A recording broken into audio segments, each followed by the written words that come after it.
le cœur net avec Gérard Perrier, nous sommes venus consulter ce fameux dossier et nous y avons passé 2 heures, je crois. Il y en a qui l'ont fait. Voilà. On n'a pas tout lu dans le détail, mais par contre, on a tout parcouru et on a cherché précisément en quoi consistait cette fameuse étude d'impact.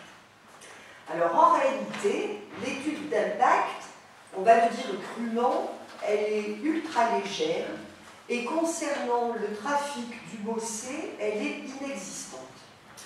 En fait, VAR Matériaux dit qu'il y a un impact nul sur le Bossé, mais il ne le démontre pas. Et les peu de chiffres de trafic qui sont avancés ne concernent pas le Bossé, mais concernent les abords immédiats de la future usine de traitement. Donc, ils n'ont rien à voir avec le Bossé. Et ces chiffres datent exactement d'octobre 2020, soit en pleine épidémie Covid, avec, on le sait, une grande majorité des chantiers BTP complètement à l'arrêt. Alors, face à ça, qu'est-ce qu'on a fait? Puisqu'on a voulu être positif, on a listé un certain nombre de questions qu'on a posées au commissaire enquêteur, le commissaire enquêteur étant normalement chargé de le faire remonter à VAR Matériaux. On n'a eu aucune réponse. Je vais vous lister un certain nombre de ces questions-là. Pour certaines, c'est redondant avec les questions qu'a posées Claudia Denis tout à l'heure. Nous avons demandé, l'usine doit traiter 250 000 tonnes de déchets, mètres cubes de déchets. Quelle est la cartographie des flux de ces déchets sur les 3 axes menant à l'usine, à la fois en entrée et en sortie, depuis l'autoroute, depuis la DN8 au nord du Bossé en provenance de Signes, et depuis Olioul en passant dans les gorges. La moindre des choses, si on fait une étude d'impact sérieuse, c'est de se poser le problème des flux. On ne nous a rien répondu. Et nous avons demandé également, nous avons dit, si l'impact est considéré comme nul, puisqu'en fait c'est un peu le postulat dans leur dossier, en fait tout est axé là-dessus, l'impact il est nul, on ne nous le prouve pas, mais on nous le dit, et on nous l'affirme. Nous avons demandé, doit-on en conclure que les autres centres de traitement des gravats sur le territoire sud-Saint-Denis, et notamment celui de Lafarge sur la commune du Bossé et ceux de Signes, doivent fermer? Si on met des centres en plus, normalement, ça fait du volume en plus, a priori. Ensuite, je reviens sur exactement ce qu'a dit Claudia Denis. De nombreux chauffeurs de poids lourds préféreront passer par l'autoroute, le Bossé et Sainte-Anne-des-Venosses pour sécuriser leur parcours, plutôt que de prendre les gorges d'Olioul, qui en certains points sont très difficiles pour des poids lourds de plus de 38 tonnes. Je rappelle que les poids lourds de plus de 38 tonnes, ce sont les poids lourds qui en général interviennent quand il y a démolition, puisque ce sont des gros poids lourds et qu'ils essayent de minorer le nombre de volumes traités par camion, de maximiser le nombre de volumes traités par camion. On a demandé, qu'est-il prévu comme aménagement routier pour faciliter et favoriser le trajet via la RD nationale 8 en traversée des gorges d'Olioul, afin d'éviter les zones plus urbanisées des 2 autres trajets possibles, parce qu'il aurait pu avoir éventuellement des travaux envisagés et des pistes disant ce trajet gorge d'Olioul sera privilégié. À ce jour, rien ne nous est dit là-dessus. Enfin, nous avons cru comprendre que les hypothèses partaient du principe que les camions arrivant avec des déchets repartaient avec des granulats, ce qui ne saurait représenter 100% du flux. Quel pourcentage a été pris en compte dans les calculs de la société VAR Matériaux? Toutes ces questions, elles visent à quoi? Elles visent à ce qu'il y ait une véritable étude d'impact. Elle n'a pas eu lieu. Et je vais passer la parole à Gérard qui va conclure là-dessus et qui va dire donc notre position.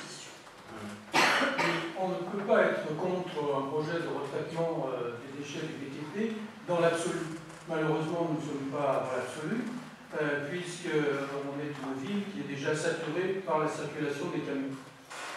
Donc nous voterons contre cette motion, car le Bruxelles est déjà au-delà de l'acceptable en termes de circulation de camions.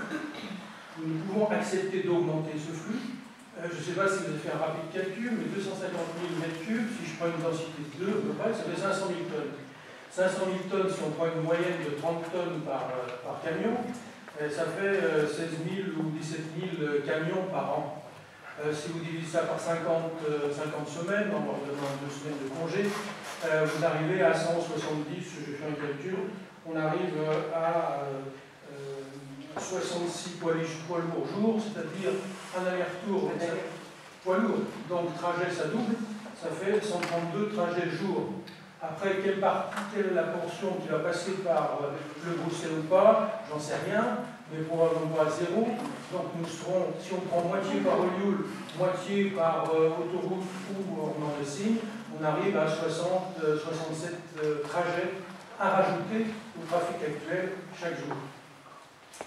Donc, d'autre part, lorsqu'on lit le dossier, il n'y a pas, comme l'a mentionné Michel, il n'y a pas d'études sérieuses sur l'impact du trafic, en particulier sur le Bruxelles, mais également sur les autres zones.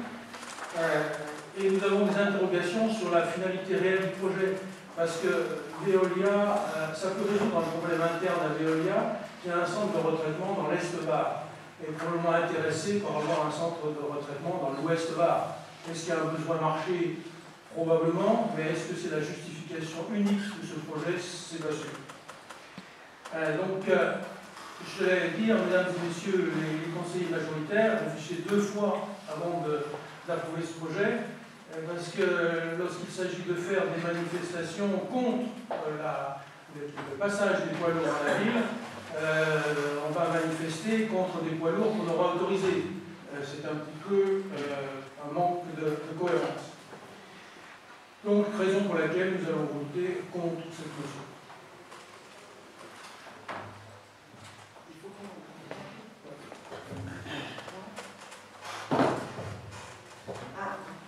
Voilà. Est-ce qu'il y a d'autres interventions? Bien, je voulais quand même faire remarquer, quand on dit que les poids lourds ne vont pas passer par les gorges d'Olioul, actuellement il y a à peu près 250 poids lourds par jour qui passent par les gorges d'Olioul. Le tonnage moyen des camions qui évacuent les déchets n'est pas de 38 tonnes, il est plutôt de 19 tonnes. Et il y a aussi quelque chose qu'il faut prendre en compte, c'est que la création d'une usine, quand il s'agit de retraitement des déchets, ne peut pas créer un besoin. Ou il y a des sites à démolir ou à creuser et il y aura des déchets, qu'il y ait l'usine ou pas l'usine, mais le fait de créer une usine supplémentaire ne va pas créer de nouveaux besoins. En termes économiques. En termes économiques, bien sûr qu'on ne crée pas de besoin. Par contre, on peut aller chercher des déchets plus loin. Et on peut prendre, n'oublions pas qu'il s'agit du groupe Veolia, qui donc a une couverture géographique importante. Il n'est pas sûr que pour l'instant, l'ensemble des déchets de Toulon viennent à Sud-Saint-Eudode. Par contre, s'il y a ça en plus, certainement que ça viendra à Sud-Saint-Eudode.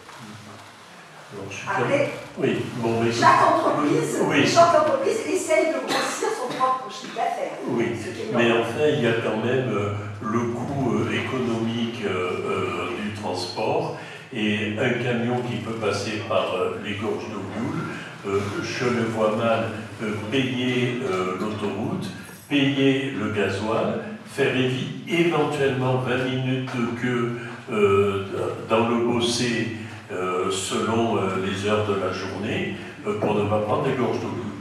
Mais enfin, bon, j'entends parfaitement ce point de vue. Est-ce qu'il y a d'autres personnes qui souhaitent intervenir? Bon, Eh bien, je vais donc procéder au vote sur la motion qui est proposée. Donc, qui est contre? Alors, 1, 2, 3, 4, 5. Qui s'abstient? 6, 7, 8, 9, 10, 11, 12. Bon, c'est noté. Voilà, écoutez, je vous remercie. La motion ainsi que le résultat du vote, bien entendu, sera transmis à l'enquête. Et je précise que la réponse aux questions posées dans le cadre de l'enquête, et vous en avez posé, feront l'objet d'une réponse écrite après la clôture de l'enquête. Bien, on va passer au point suivant.